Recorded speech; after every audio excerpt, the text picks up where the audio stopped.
Mo, the floor is yours. Welcome. Thank you. All right. Thanks everybody for having me. It was such a lovely welcome. I really appreciate it, and I really love this space. I talk about it a lot with the staff at the Federation because every time I've been in the space or talk to people about the space, it's just it's really nice to see people collaboratively learning and like making space just to like be with each other even in this physically distant environment. So I jumped at the chance to do this. I'm very excited about it.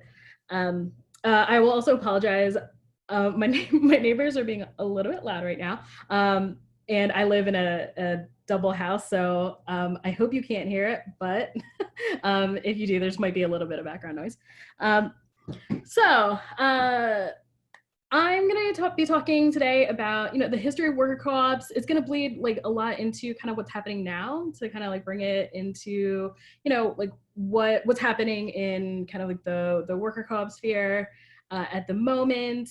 I am more of a storyteller, more of a conversationalist, and I love to be for people to interrupt and ask questions and be interactive about it. I know nobody likes to be talked at for any extended amount of time. So I have the chat window up. So if you have any specific questions, please feel free to type them in there. I'll try to answer as best I can. If there's something that I can't answer, because I'm certainly not the foremost cooperative historian in the country. I am happy to hunt down answers and get back to you, and I can always add into the notes. So yeah, I really welcome conversation in this time together. So you may also see some of my cats entering into the frame.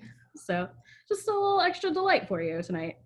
Um, as I said before, my name is Mo Manklang. I am the communications director and the lead of policy at the U.S. Federation of Worker Coops. I know you all have had folks from the Federation on for the last couple of weeks, so I won't spend a lot of time talking about it. But yeah, we work with worker co-ops across the country.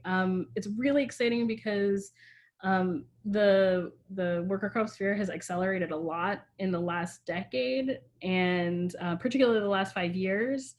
And we'll see some of that in the timeline that I'll show you today. And it's really exciting to be able to convene worker owners, to learn together with them, and to help make sure people are connected and can build relationships together, both inside the worker co-op movement and outside of it, with organizations like Boston Ujima. So so like way back in the history, I'm going to highlight some particular points about working cooperatives, particularly working in communities of color, and kind of how that's developed over the last particularly last 50 years. But something that I thought was is really cool is especially in this moment of COVID is that the second African American Mutual Aid Society was opened in Philadelphia, where I live, in 1787. And it was like right before the Constitutional Convention, which is this like a really long history of cooperatives. The very first cooperative in the country was started by Benjamin Franklin, and so this is something that like cooperativism is just a part of the DNA of the country. So I think it's really exciting just to like really dig into that history. I work with the Philadelphia Area Cooperative Alliance as well, and we love to kind of like ground people in the history, particularly in Philadelphia, um, and tie kind of like connect the dots between what has come before and how we are constantly learning um, from like our elders and our predecessors about how cooperatives have developed.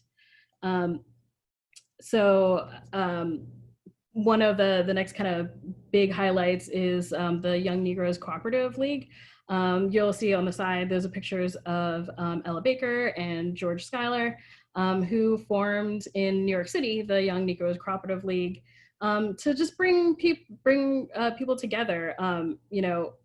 and even then trying to fight capitalism and work cooperatively together to build like an economy that like builds wealth within itself, and already even at that point change what our economy looks like. We are, if I'm talking about cooperatives in the country, it is also important to note that we work within the kind of in this like worldwide sphere, and we do a lot of work with our international partners. So like everything that we're learning, certainly in the U.S., just like our country, the cooperative sector is particularly the worker cooperative sector is not, it's not as big as it is in other countries. You can see on this map here, these are where all of the kind of all of the different cooperative alliances, so like the U.S. Federation of Worker Co-ops in all different countries, where those live all around the world, and we're kind of all pulled together through the International Cooperative Alliance. Particularly an organization called Sacopa, that pulls together particularly worker co-ops and kind of our parallels across the world. So I'm going to switch here real quick to our timeline. Can you? Oh, nope. You probably can't see that, can you? I'm going to stop this and then reshare.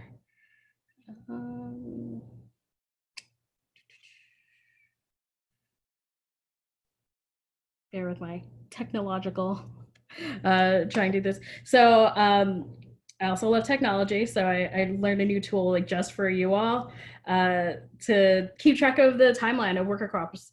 So in 2018, and I think some people that are on this call might have been there, we had the Worker Cooperative National Conference in Los Angeles, which was our biggest conference yet.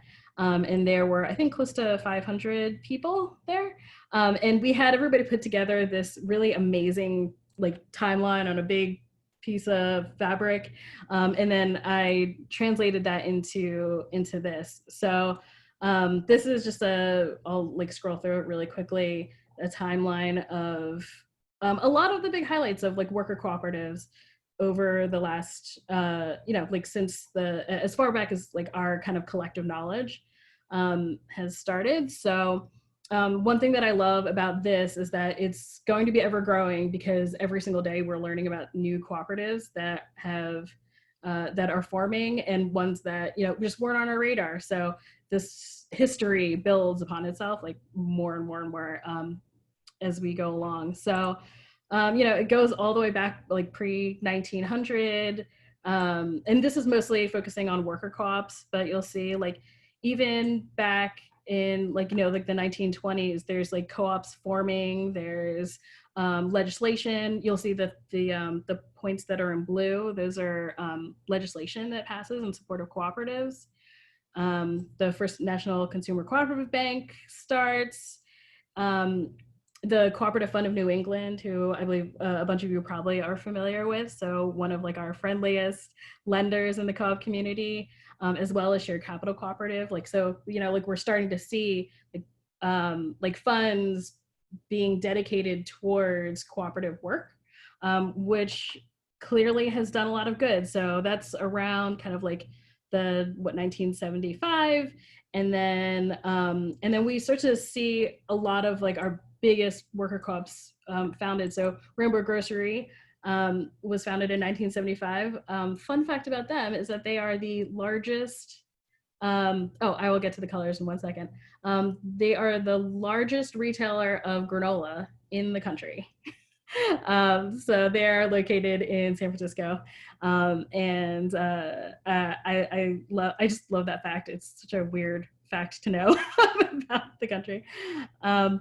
So the other colors are the green are worker cooperatives, like when they were founded. The purple is kind of either funders or like service providers, technical assistance providers within the worker co-op community. That's purple. Orange is events. and I think blue is policy. So this is one of my favorite pictures in the entire world.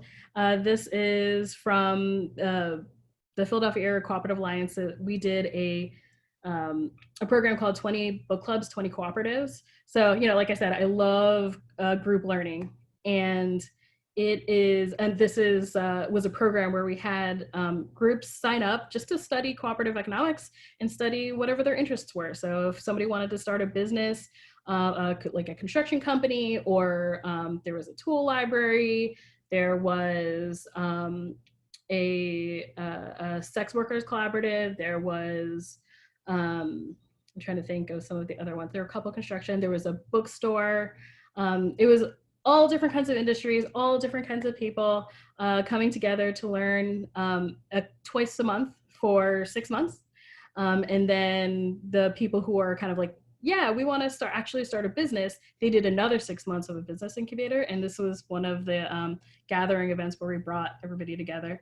Some of you might recognize Esteban, who's in the front with the glasses and the cool shoes.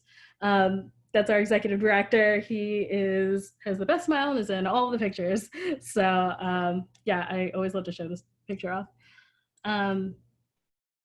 So you'll see, so if you can notice, like once we had people around that were doing, that were able to like pump funds into the cooperative movement, you start to see like, oh, there are a lot of co-ops founding. So some of the big ones like Union Cab of Madison, Equal Exchange. I'm sure you've had their coffee just like everyone else in the co-op movement if you've ever been to any co-op event. The biggest co-op in the country is Cooperative Home Care Associates. So they were founded in the 1980s. I'm still working on some of the dates, so you'll see some question marks in there as I try to hunt down when businesses were exactly founded. And this is just a snapshot, right? This is like mostly people that were at the conference that came together and wrote in on Marker what they've been doing. So it's really exciting to see this kind of growth happen really quickly, right? This is a learning trip where folks went over to Cuba earlier this year. And then, so you'll see throughout this history, you'll see like 2003, we have the Eastern Conference for Workplace Democracy. And that really jump-started a lot of the work that led to the Federation being pulled together. So you'll see like this is where it starts to be a lot of events, a lot of like the regional groups. So it's yellow here. This is the Valley Alliance for Worker Cooperatives. So that's Western Mass. Was founded, and then the U.S. Federation of Worker Coops was founded in 2004. And so it's been, man, we're still trying to do the retrospective of what the last 15 years have been like. And a lot has happened since then.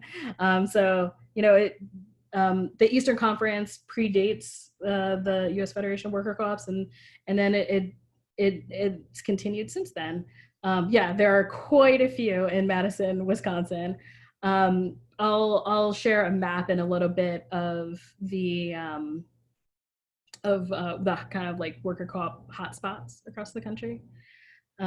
So yeah, so you see like lots and lots of co-ops being founded, and then in the early 2010s, we founded the Democracy at Work Institute. So that organization is our nonprofit arm, and we had the Federation come together, and it was wholly started by worker owners who just said, we really want to spread this model.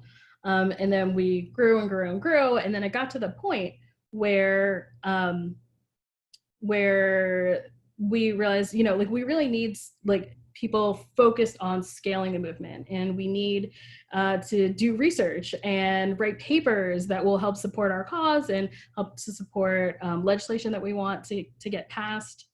And so we started Democracy at Work Institute. So that's our nonprofit arm. We call it the Think and Do Tank.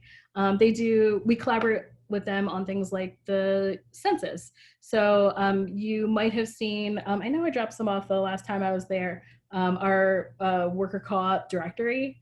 And that's our kind of like our printed book that has every worker co-op that we know of in the country that is more than a year old. And it's and so it helps us do a lot of that like really important work that we need to do in order to grow the movement. So we continue having like we like started having national conferences, and in 2018, so you know, I had started, let me say, I started at the Federation in 2017, and with the thought that like, hey, I really like policy work, and you know, there's a little bit of that to be done, and knowing that, you know, we just entered the era of 45, and we thought like, okay, well, we're gonna maybe have to focus on like state and local. You know, we're just not gonna get anything done with this administration. And lo and behold, the first worker co-op focused piece of legislation at the federal level in a really long time was passed in 2018. That was called the Main Street Employee Ownership Act. And basically what that does is it works with the SBA, which everyone is now familiar with, since the SBA is the ones that are administrating all the loans that are going to small businesses across the country. It was, the directive was really to have the SBA talk about worker co-ops, educate people, make sure that folks like you, anyone who wants to start a business knows about worker co-ops. And that was really a tipping point for the worker co-op movement, because it started to be recognized more and more and more throughout like the country, and it's getting to be more, I would not say a household name, but I would say that, you know, there's more attention to going towards worker co-ops than there ever has been before. So that was a really unexpected and but exciting time. And then you know, and since then we've kind of just like kept the ball rolling. Last year we held our first Hike the Hill Advocacy Day, and that was really focused on taking people, and you know, I think that, you know, lobbying can be kind of an intimidating thing, but at the core of it, it's really just, you know, the people that we elect are accountable to us, right? So bringing people to Capitol Hill to just say, to talk about like the issues that really matter to them. And one of my favorite parts of that day is B. Anthony, who you'll see on the left side of this picture. I'm not sure if you can see my mouse, but he's the leftmost person on here. We actually got to meet with Rashida Tlaib's office, and have a worker owner actually go, developer, go and talk to their representative, make the case for worker co-ops. And, you know, there's not much other than just like doing what we're doing here, right? Educating about the model, and talking about the benefits of like cooperative economics. So that was just kind of like the broad history. Please, again, feel free to interrupt me. I just kind of wanted to give you the broad highlights. I know we don't have a ton of time, so I will stop talking relatively soon. But I hope that helps give you kind of like a picture of what worker co-ops have looked like in the country. And then I think I will skip back to the presentation. Yeah, I will send a link. Actually, I will add it in the notes, which, yeah, they're in there. So I'll add the link in the notes. And that's a living document, so you'll see that being updated, and there's plenty more information that's not in there yet that will be. So right now, just to give you a picture of like what we're looking at right now, is there are 465 verified worker co-ops in democratic workplaces across the U.S. That means, you know, including nonprofits that operate democratically, and businesses, and employing an estimated, you know, about 6,500 workers, about $505 million in revenue. And that's just what we know. That's just what we can verify. And that doesn't include worker co-ops that have just started in the last year. So this number has grown, almost doubled in the past 3 years, I think. And And we actually estimated something more like 800 to 1,000 actual worker co-ops across the country. So they're so the growth has been very exponential over the last several years. Actually, I'm gonna skip. Okay, here it is. So this is kind of like some of the the verified growth of worker cooperatives up to 2018. Um, and this is also just this is a chart, tells you a little bit about like when worker co-ops like open, they stay open. Like these are really solid businesses that are able to like stand the test of time. There's not as much closure. They're generally, by and large, like way more stable than your average small business in the country. So Anthony, I'm looking at your question. How the tech revolution and our lives being mediated by social media and technology and social media presents threats and opportunities to the worker co-op movement. That is a great question. I almost want to have you like say a little bit more. Are you a tech person? Are you do you have a Yeah, question? I should clarify that I'm like coming from sort of a tech like design, digital design perspective on this, Yeah. and just like um, I don't know, it's just a it's that's where it's coming from. But I just wonder like how these two things are kind of intersecting, um, and where what that like means for work like yours. But again, if it's too broad of a question, then that's okay. Just curious. No, not at all.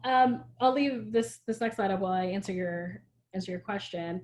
Yeah, so we recognize that technology has had obviously a huge effect on all of our lives, but I think one thing that we're very, very aware of is that the pace of technology has far outstripped like our ability as a movement to keep up with it, right? So, people are this is gonna sound really cliche, but like people are often like making technology, but not because they can, but not stopping to ask if they should. So I recently actually, so we have been doing some research on, particularly around the gig economy, which is primarily like not primarily, but a lot of tech workers. Um, and so we've been trying to figure out how to pull together tech workers and artists to share kind of like backend services and be able to connect with each other a little bit more readily. We actually have a whole peer network specifically dedicated to tech worker co-ops, and that peer network totally focuses like a lot of the conversation there is about like we are readily giving our data to all of these people. Like even Zoom that we're on right now, we also use Zoom at the Federation. But I also heard the CEO of Zoom talking about collaborating with the police. So, we have to battle with that, right? And be constantly looking for different ways that we can engage with technology in ways that is open source, the ways that are secure for our people. Because, actually, I will go back real quick to this slide, which talks about, like who benefits from worker co-ops. It's a lot of gig workers, a lot of people who are locked out of the market because they are re-entering the workforce, from people that are immigrant workers, undocumented workers, people that just generally can't access a lot of the benefits that the government theoretically is trying to provide to us. So we're like very, very aware of that. And, actually even right now, one of our members is working on an alternative based on Jitsi, which is kind of like a free version of Zoom. And they're working on a platform that kind of like strengthens that and then also allows for some extra functionality. So I think that the in terms of like technology, it's really important that we kind of keep up with that. I mean, because even I know I just read an article that was tech workers talking about how like they completely understand that they have created monsters by creating things like Lyft and Uber and things like that. So we have to be ready to catch people as our economy has like a big fallout because of a lot of these kinds of platforms. So Thank you. yeah. MJ, you have a question. Yeah, I have a friend. I have a friend who's a community organizer in Iowa, and he had a question he wanted me to ask you right quick. I'm sorry if it's not appropriate for this current discussion, but he wanted to know if what the initiative of the USFWC.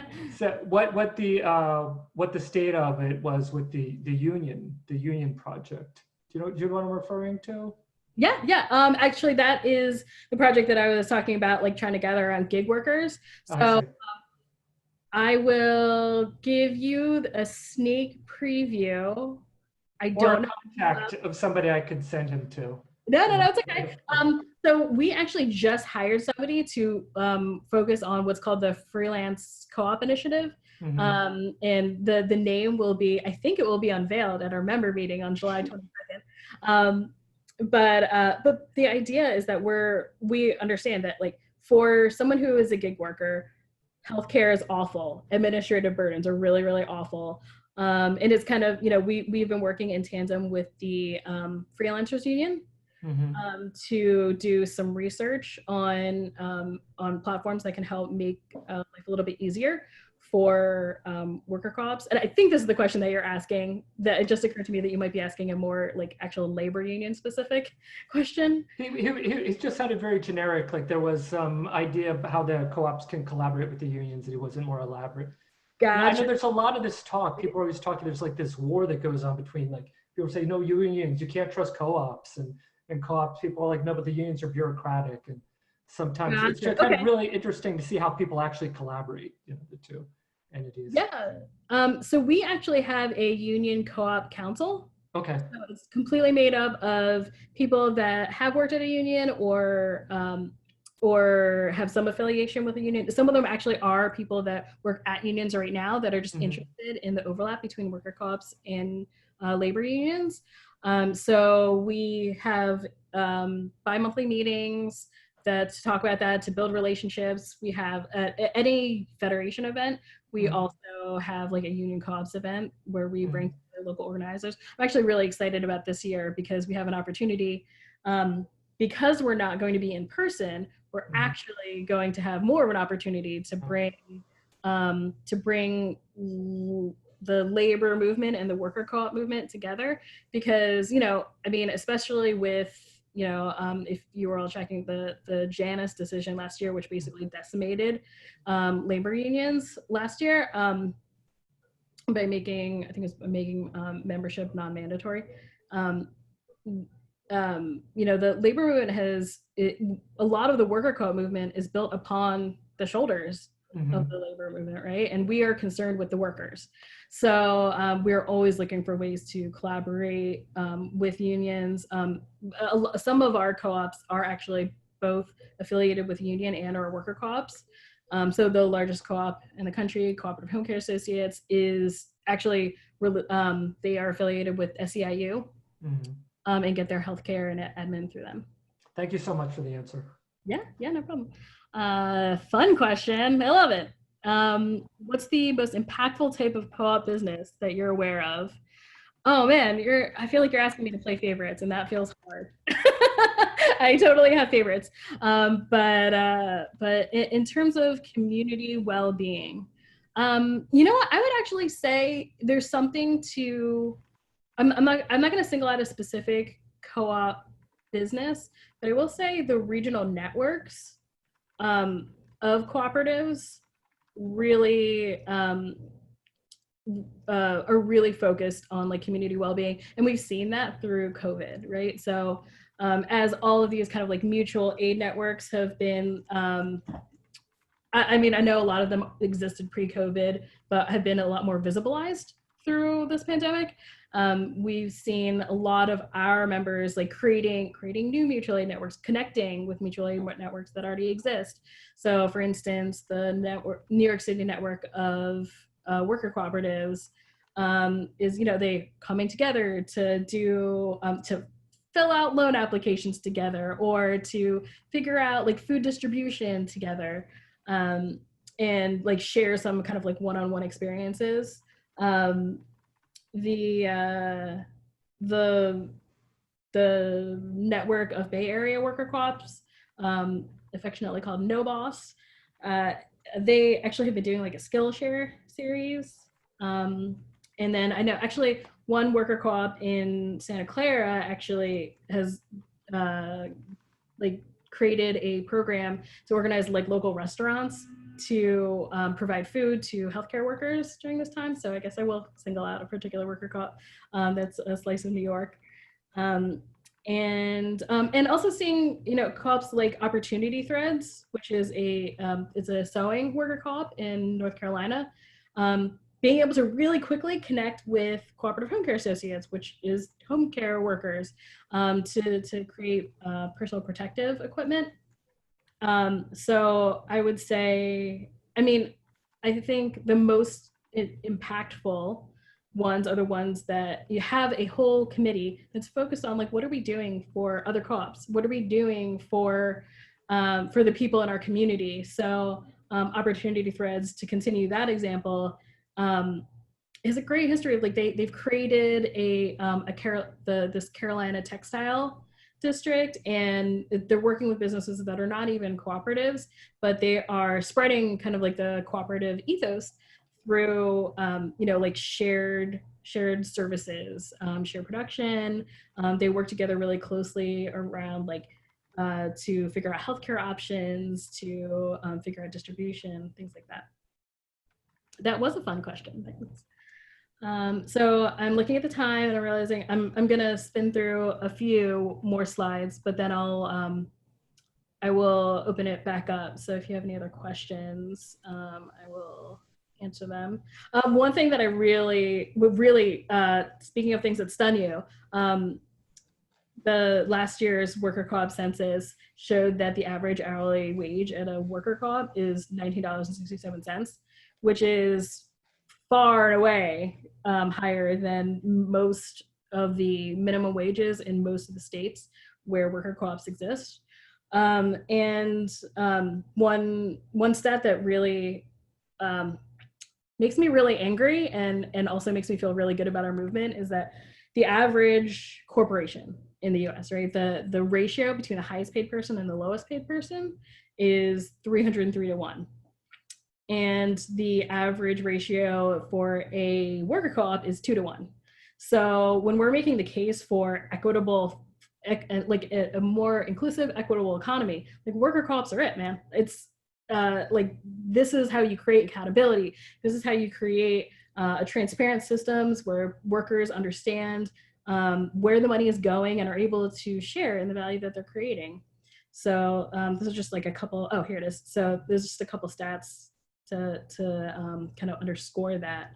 So Johnny, yes, there is always a need for more financiers to enter the market to support startups and existing co-ops. Right now, we're actually working on a new federal bill to get finances, grant money from the federal government. But one thing that we're really interested in is working more with investors. Actually, Democracy at Work Institute, our sister organization, is working on something called the Legacy Business Initiative. And a lot of that is about how do we get investors and financiers to invest in worker co-ops, and what does that look like, right? So in a typical investment strategy, that creates shareholders, that creates people who get to dictate because of wealth, right?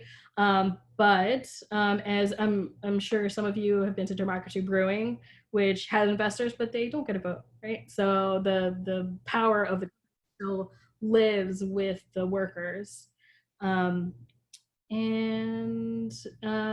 yeah, I always love talking about financing worker co-ops. So I'm happy to talk about that a little bit more towards the end. So do workers get payroll and annual earnings too?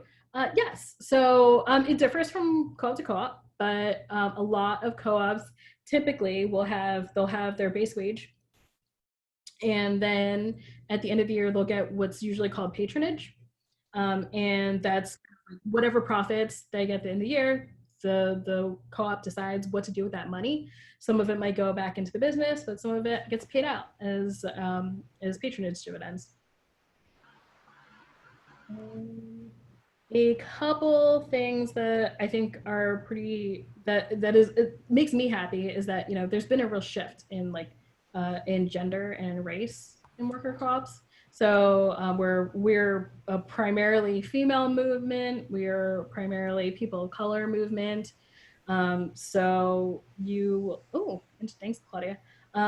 So you'll see, like, you know, the majority, like a big chunk of workers are Latinx, and so we're seeing like a shift, particularly as people who are locked out of the typical workforces are starting worker co-ops. This will continue to change, and like that, the slice of people that identify as white is going to get smaller and smaller as more and more co-ops become like more verified through our census. Let me see, what else do we have? Oh, this is a great slide that just shows these are kind of the hotspots of worker co-ops across the country. So this, you'll just see the dots just represent where there are, I believe it's 5 or more worker co-ops in any given area. So there's obviously like a ton in the Northeast around y'all, and that's it's really exciting because this has grown a ton over the last, particularly the last 3 years. So let me see. Let me skip over this for sake of time.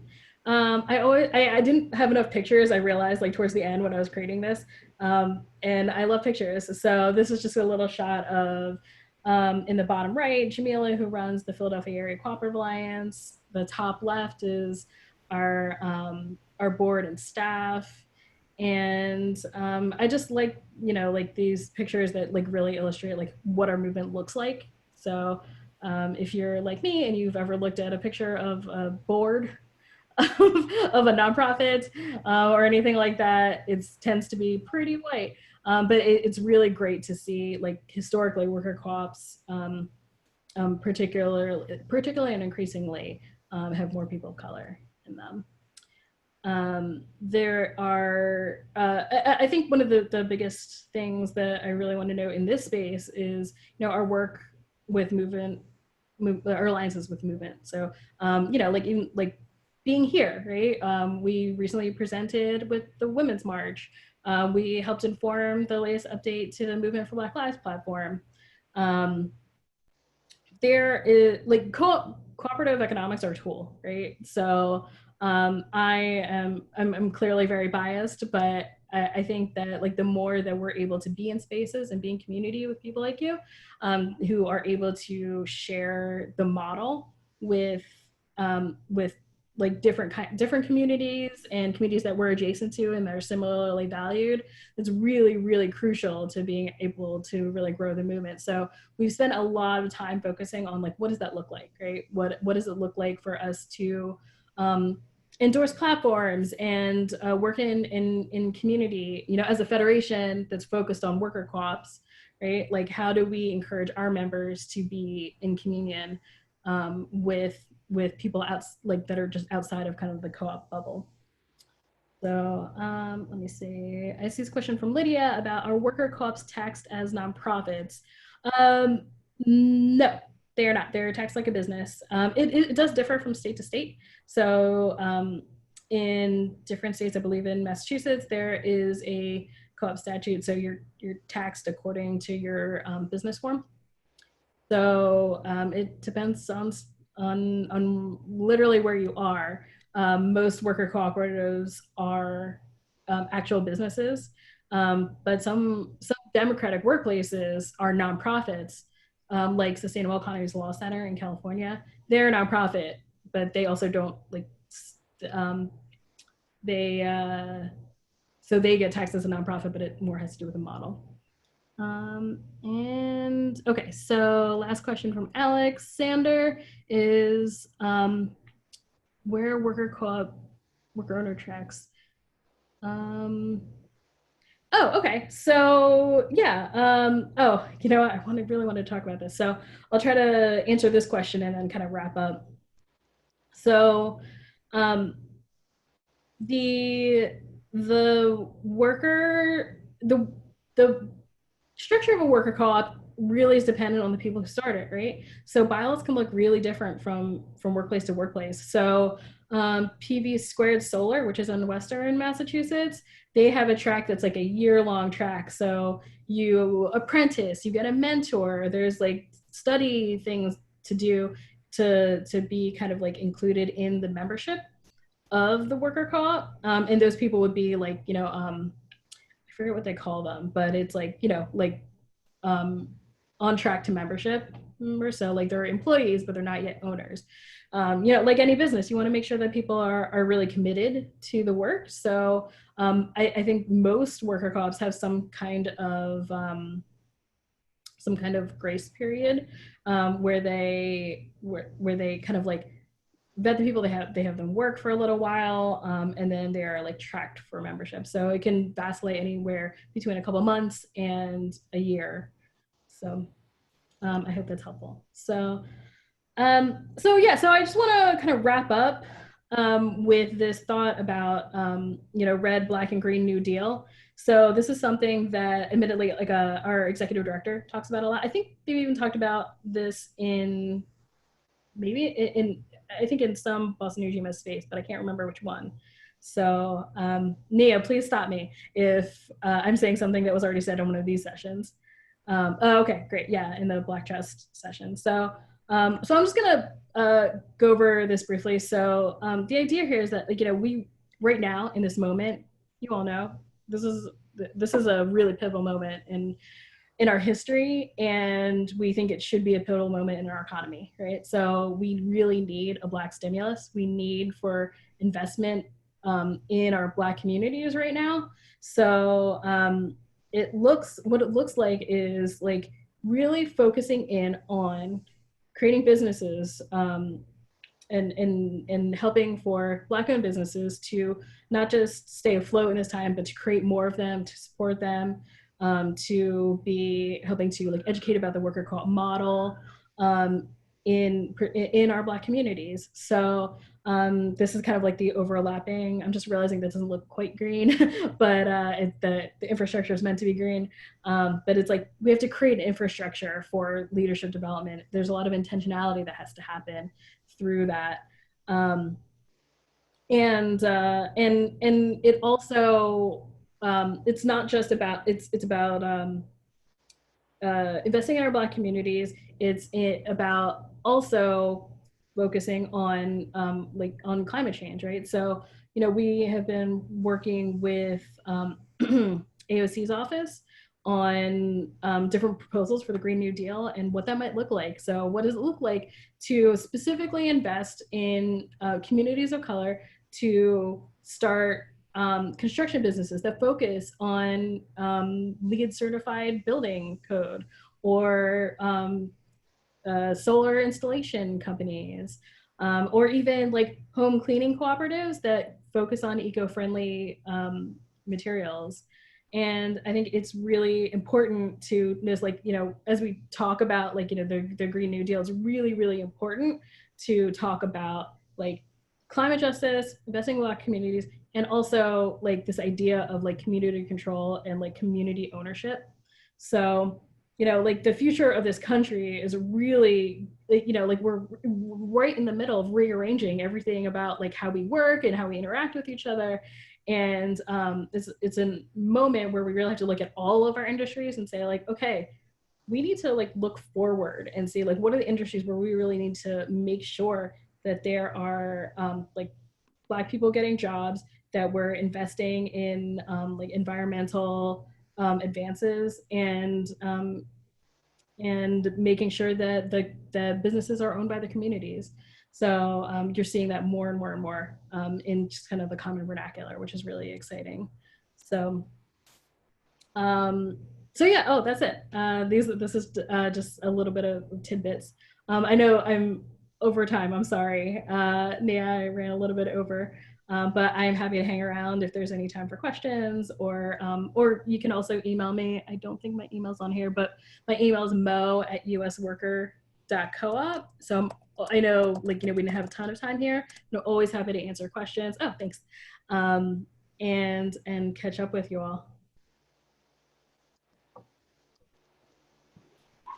Cool. Thank you so much, Mo. That was wonderful. And we started later because we had the stunning check-in questions. So that was fantastic. Thank you so much. I am now going to stop recording.